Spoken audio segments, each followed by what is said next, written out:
What's good, bstix here. Now this might be the most important thing that you need to hear, and I'm not even deconstructing one chord today. Now I've had no massive hits, no platinum plaques, but I have made over £100,000 from music. It is not easy, but it is possible. And it's not because I was lucky or knew the right people from the start. I just never lost that drive. I stayed persistent, consistent, and adaptable. Now, before we dive in, here's something that stuck with me for years. So I met a young Ed Sheeran before the world knew who he was. He was sofa surfing in London at the time, and his management literally told him, like, you can't do this kind of music. You're a ginger kid with a guitar. And he looked back and said, no, I am doing it. So look what happened. And that mentality really inspired me. It reminded me that success isn't about fitting into a box. It's about literally like smashing that box and saying, like, this is who I am. I'm gonna do what I do.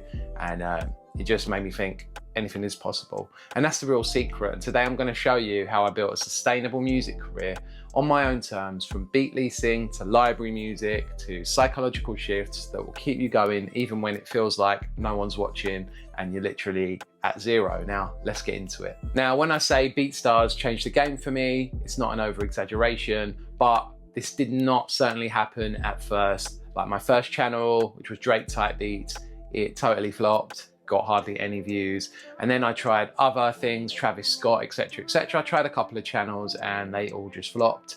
And it wasn't until my third try when I narrowed in on R&B type beats, because I kind of did some research and I was looking at like what kind of small channels were getting good views. And I thought, oh, actually going in as R&B type beats, even when people were like, you can't do a genre, you can't do a genre, I thought I'm gonna do it.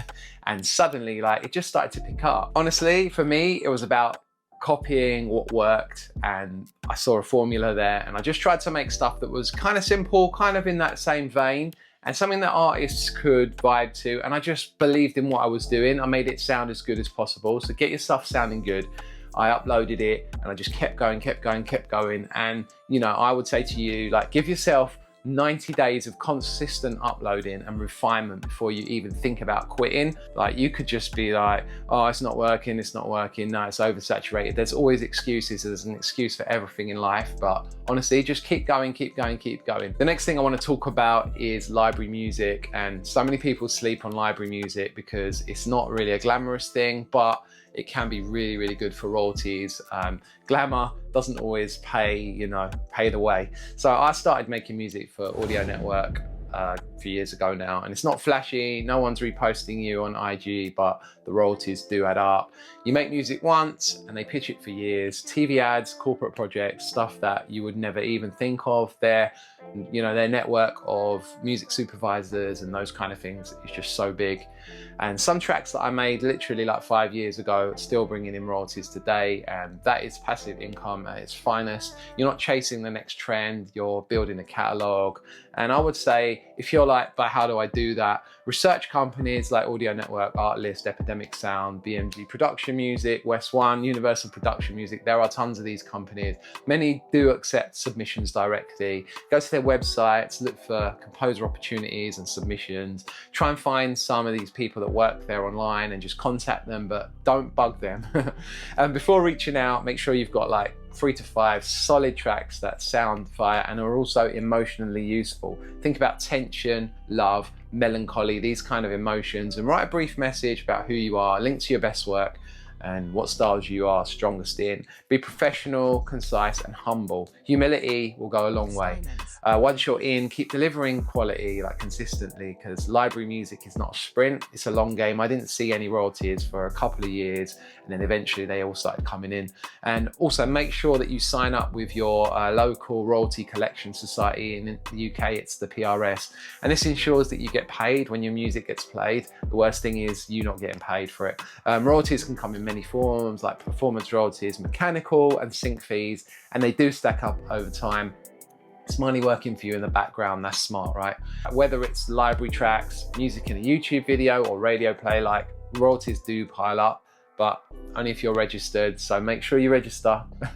And also look at MCPS, PPL for performers in the UK, and Sound Exchange in the US. So before we go on, copper-free mini kit, the link is in the description. You've got bass midis in there. You've also got a little mixing cheat sheet as well. People have been asking me for that, and there's going to be loads more coming. Book a one-to-one with me. Hit me up on IG, bstix production, and just ask me about one-to-ones. Been doing them a lot lately.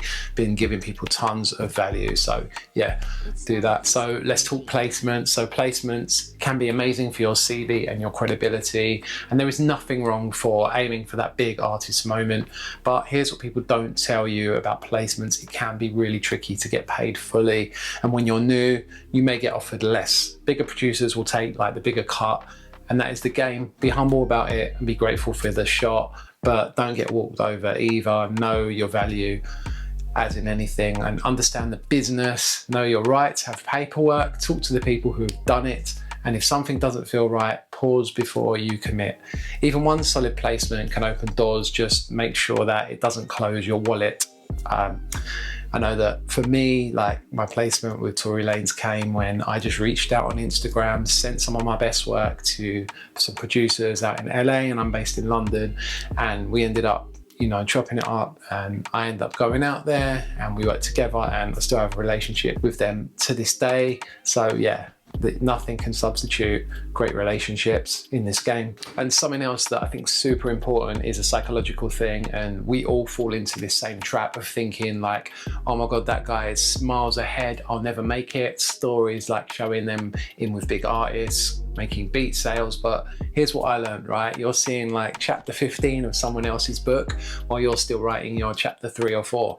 It's like standing at the base of a mountain and comparing your boots to someone else's summit photo. Like you've got no idea what they climb through. Everyone's journey looks different. Focus on climbing your mountain. I know that, you know, I was guilty and still am guilty of looking at other people's numbers on type beat channels and thinking, oh my God, but I'm as good as them. Why have I not? No, you've got to get out of that mindset and just look at your lane, like focus on your race and be like, do you know what? If I put my best foot forward and I keep going as I am going to win, because like this, you know, there's no other alternative. Like I was made to do this, and have that winner's mentality, and you know, you'll start to get little W's along the way.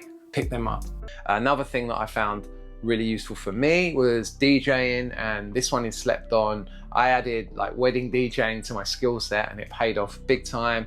I know this might not be the most glamorous thing as well, but you know, if you can learn to mix, control a vibe, and keep a dance floor alive, you'll always be valuable. I started in literally local restaurants in the UK, nothing fancy, and the money wasn't great, but I learned how to read a crowd and how to get started and, you know, spread my wings.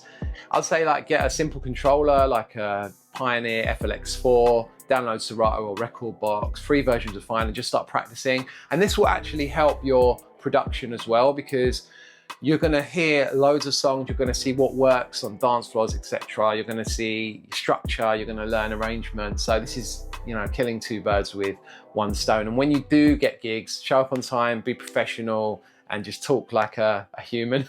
Over time, you can like charge more and build it into a sustainable, real income stream that will really help you. Social media.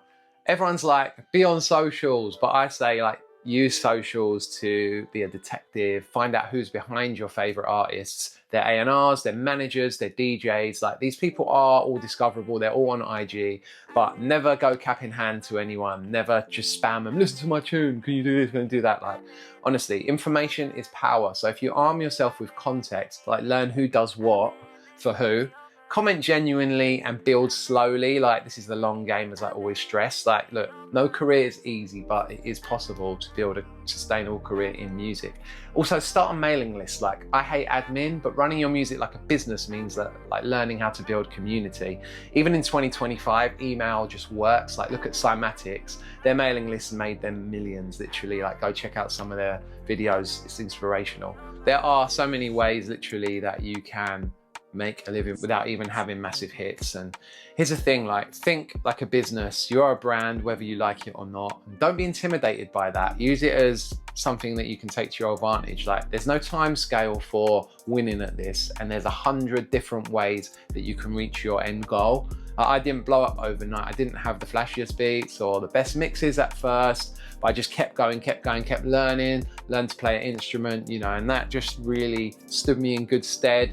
increase my weaponry, my armory to be able to go and do what I do. You don't need a viral moment, you need momentum, so stick with it, stay curious and bet on your own taste. And if this helped you, drop a comment, follow me at bstix production on IG, cop a free mini kit. Let's get to work, guys.